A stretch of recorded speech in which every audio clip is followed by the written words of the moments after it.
Hello everyone, welcome back to the channel. I'm G, and today I'll be reviewing a demo that I played recently for Adventure Academia: The Fractured Con.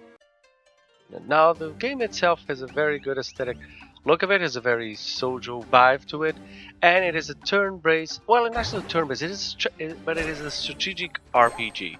Now you don't really have turn-based because the character just follows a path, and you can pick up your other characters and give them instructions, but the game does flow automatically. I mean, you are not in full control of your party actions and movement. Now let me refer first to the story. The story is really simple. You are Alex, you're the son of a principal at this prestigious magic school, and your father goes missing. When you go missing, you pick up your two friends, Citron and Lazuli, and you go try and figure out what happened to him and rescue him if he's in trouble. So throughout the story you will visit different places. In each places you will face different enemies. Each enemy has different powers and different movesets, but they're all pretty generic. There wasn't at least in the first one really a big difference between one and the other, except in the final one, which was the boss. Okay.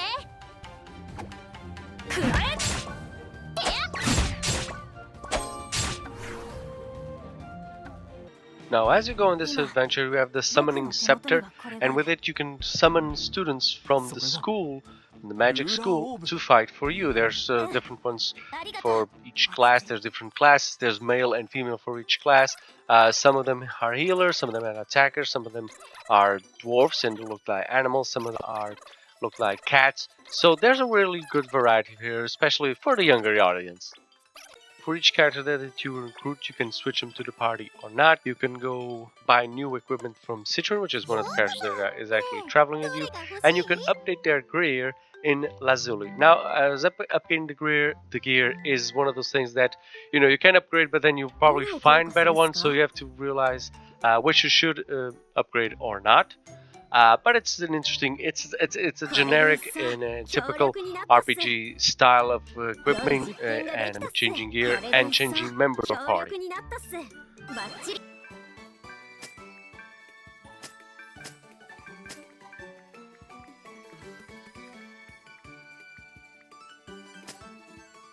The battle is easy and fun. The only two issues or two things that brought my attention was the fact that these look like cardboard cutouts, like Paper Mario. They don't really have big animations. I don't know if this was an aesthetic choice or if it was maybe like a knowledge of like a budget to do actual animations for the character, which would be nice. But it still works. It still defines the game pretty good.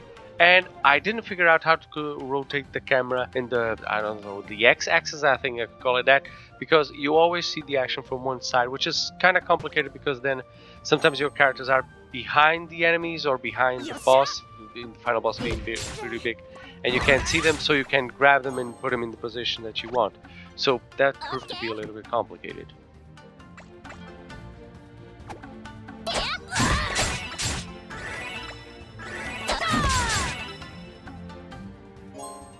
That aside, I really enjoyed the game. Now, and I know that the game is probably for a younger audience and probably for a niche audience of these types of games. This is the Adventure Academia, which is probably not the first. I didn't do a lot of research of it, but it's probably not the first. So it's a series of games that has a specific audience and a specific genre that I would not consider mainstream, but I do consider that will be a nice audience for this. And the game runs smoothly. I had no problems or no issues whatsoever with the game, except on the last boss. Now, on the last boss, I was beginning to think that the game was probably bugged because I couldn't figure out how to beat him. I couldn't figure out when he was doing attacks or anything like that, until I realized that I was actually underpowered to go to this level. When I enter a new battle arena, you do get a little prompt that says what your level required should be, and I was very, very low. I think the requirement was at least level 10. I was on level 8, and also I wasn't realizing that before he was making attacks,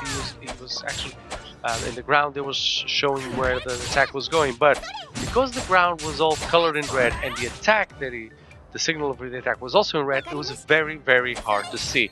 So I was kind of stuck on this boss for quite a while until I realized, oh, this is what I gotta do. So I went back, I repeated a couple of areas again. I finally got a new level, I upgraded my gear, I went to the boss, and I could beat him easily.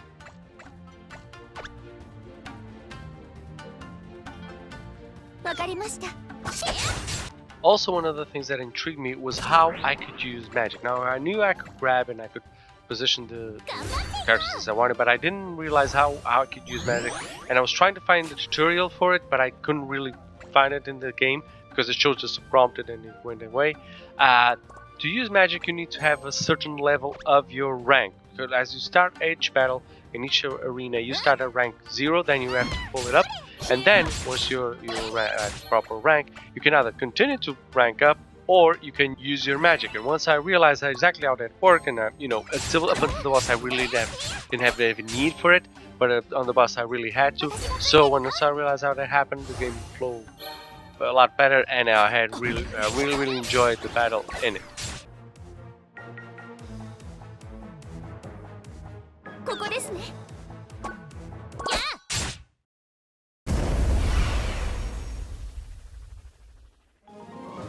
So, my final thoughts are the game is cute, it's smart, it's fun, it plays nicely. I'm sure there's an audience for it, and although I think it is a bit of a niche game, but it is enjoyable to play. So, well, it's at the PlayStation Store, and it wouldn't hurt you to try it out. This has been the video. I hope you enjoyed it. If you did, please like and subscribe. And as always, have a great game, guys. 他の国へ行ってそれぞれのオーブを見つけよう。うん、わかった。私はアレクにどこまでもついて